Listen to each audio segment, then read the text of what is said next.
There were many young lives that were lost in the elections of 2007, 2013, even 2017. No compensation at all for these families. The parents and the families are still carrying a lot of that pain. And you yourself, as a father who's lost a son 5 years ago, you can appreciate that kind of pain that these families are going through. Do you ever discuss this kind of issue when you speak to President Kenyatta? Yes, that is one of the issues that we discussed when we met the other time. And I told him that, look, this thing has caused a lot of pain. Each time we go for an election, people die. In 2007, we lost so many people, innocent people. So people lost in Eldoret, in Nakuru, in Naivasha, in Ruiru, in Kisumu, all over the place. So they come 2000 and this other time, we lost so many other people. In 2013, we just have avoided it because when we went to court, although we did not agree with the court ruling, we said that we respect the judiciary, and that actually calmed things down. But this other time, you remember when I went, after the court had dismissed, had nullified the presidential elections, and I went to the United States. Coming back, I was met by people from the airport. It took us 3 hours to get from the Jomo Kenyatta into the city center because we were fighting tear gas, these water cannons, and bullets. By the time we arrived at Uhuru Park in the city center, we had lost 18 people. And there were so many people with gunshot wounds all over. There's one time we carried these bodies to Ligindogo. We had 38 coffins there, paraded, which we were sending to different parts of the country. So what will happen to these families? So I'm saying, the issue of compensation, and these are issues that we said these are some of the issues that we have in the BBI. So there are issues that we'll raise and we'll find a way of dealing with them. Do you think there's a willingness in the Jubilee government to do something for these families? It's a national conversation. As you know, it's ongoing. And we will find a solution to this. Because what we are trying to do is we are trying to remake Kenya, to create a more responsive, more caring society. There's a number of historical injustices which have taken place in our country, and we must find a way in which we can close the chapter and move forward as a one people. This is our desire. Now, depression and the whole issue of mental health is one of the biggest challenges facing young people in Kenya today. And a lot of that is because there are just no opportunities. People have lost hope. They don't see where they can turn to earn a living. Do you see this as a priority, this issue as a priority?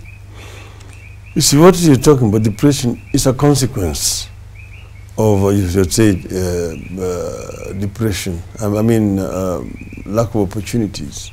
So somebody feels frustrated. Somebody had very high hopes. Then all these hopes are now frustrated. Naturally, this person would fall into depression. So what we need to do is to deal with the causative factors which make this person get into depression. Most of them are, for example, joblessness. Somebody has no opportunity. We have got a very high rate of jobless youths today. That's why sometimes you get this suicide becomes very high. Homicides are very high these days because you have a very angry society. We can actually deal with this. And that's why we are talking about economic revolution in the BBI. That is what is going to transform this society. I'll come to BBI in a moment, but I run a national mentorship program for young journalists, which is broadcast on NTV. And when I interact with these young people, they're saying that what they need is not favors. They're looking for the space and time to earn a living and to make a contribution to nation building. And they say part of the problem, or one way that that opportunity could be created, is for the older generation to make room. Now, when I look at yourself, you are 75 years of age and you're still pursuing opportunities. Is there hope that soon young people might take over this, including leadership positions, if people, for example, your age, are still seeking to, stay on in other positions for the coming years? I think I would make exemption about leadership, because leadership, you don't force yourself. If people don't want you, they will throw you out, because it's an elective position. It's not an appointed position. But you can decide not to offer yourself for election. Yeah, you can decide not to offer and groom young people. Younger people, of course, definitely. But I'm just saying, the people are the ones who may make demands that they want you. So if the people don't want you, they will kick you out. You will find, you go to Britain, you find members of parliament in the House of Commons, some of them are even 80, 90 years old. They're still there, and they're still being elected in their constituencies. In the United States, look at those candidates who are running now for the presidency in the Democratic Party. See people, I don't need to mention the names, you know them. So I'm talking about elective leadership as opposed to appointive. Because, you see, where we need to look for jobs for the youth. But my view is also we're laying too much emphasis on public sector employment, which is a very small fraction. Because after all, how many people can public sector employ the government? Not even 1 million people. And we have got now millions and millions of youth who are on the street. And most of those jobs are actually occupied. You only have people who retire or who die, and that is a small percentage. That's the ones you want to replace. But there are opportunities outside. Look at how other countries have dealt with this kind of situation. You see, we need to think smart, and that's where the opportunities are going to be for our youths. Like you see, the ICT sector, and most of our youth actually are ICT savvy. They can actually do things.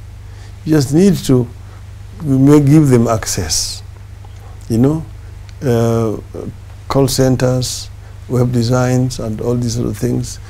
The youth will be able to create jobs for themselves. Okay? And right now, BBI is even proposing Uchumi Mashinani. It's going down to the wards. That is also another way of creating